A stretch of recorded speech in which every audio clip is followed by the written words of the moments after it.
11일 저녁 발표된 미국의 6월 소비자물가 지수는 5월과 비교해 0.3% 감소한 3.0%이다.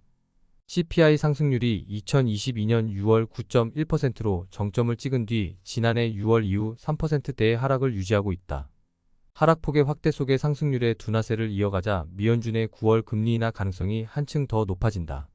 한국은행 역시 집값과 가계부채 추이 등을 지켜보면서 9월 이후 금리를 낮출 것이란 의견이 유력하다. KB국민은행의 주택담보대출 금리는 신잔 에코픽스를 중고로 3.78에서 5.18%이고 혼합형 금리는 3.13에서 4.53%이다. 아파트 매수 심리가 살아나고 거래도 늘면서 서울과 수도권 아파트값 상승폭이 커지고 있다. 한국부동산원에 따르면 서울 아파트값 주간 상승률은 0.24%로 5년 10개월 만에 최고치를 기록 중이다. 하지만 경제협력개발기구는 가계부채와 부동산 프로젝트 파이낸싱 부실 가능성을 한국 경제의 리스크로 경고한 바 있다.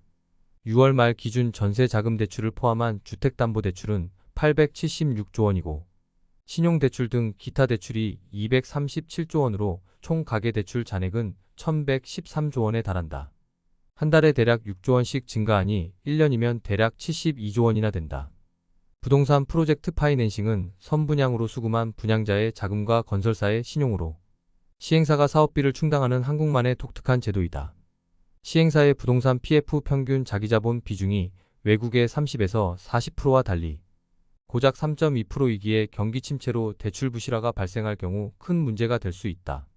부동산 프로젝트 파이낸싱은 주로 경기 확장기인 호황 국면에 많이 이루어진다. 경기 호황기에는 소비자들의 부동산에 대한 수요 증가로 새로운 프로젝트를 추진할 필요성이 커져 자금 조달이 용이하다. 부동산 가격이 상승하면 프로젝트 완료 후 높은 수익을 기대할 수 있어 투자자들에게 더 많은 자금을 투자하도록 유도한다. 금리까지 상대적으로 낮은 경우 프로젝트 자금 조달 비용이 줄어들어 시행사와 시공사는 자금을 쉽게 조달할 수 있다. 그러나 경기 침체기에는 소비자들의 소득 감소와 실업 증가로 부동산 수요가 감소하여 프로젝트 추진 동기가 약해진다. 금융기관이 리스크 때문에 자금 대출과 투자를 줄이기에 시행사와 시공사는 프로젝트를 위한 자금 조달에 어려움을 겪는다. 따라서 높은 대출금리로 충당한 자금이 대출 상환 부담에 노출되어 프로젝트의 마무리에 어려움이 뒤따른다. 높은 이자에 현혹되어 신용도가 낮은 시행사의 프로젝트 계획서만 보고 브릿지론을 대출해준 제2금융권 역시 무너진다. 최근 경기 침체와 건설 비용의 상승으로 저축은행 부분의 부동산 PF 대출의 연체율이 7%에 이른다. 건설사와 은행의 의혹 속의 관계 당국의 부실 대출에 대한 감독 및 조사의 미흡으로 자정 노력은 회의적이다. 97%를 남의 돈으로 하는 레버질이 33배의 사업이 프로젝트 계획서만으로 가능하다니 어처구니가 없다.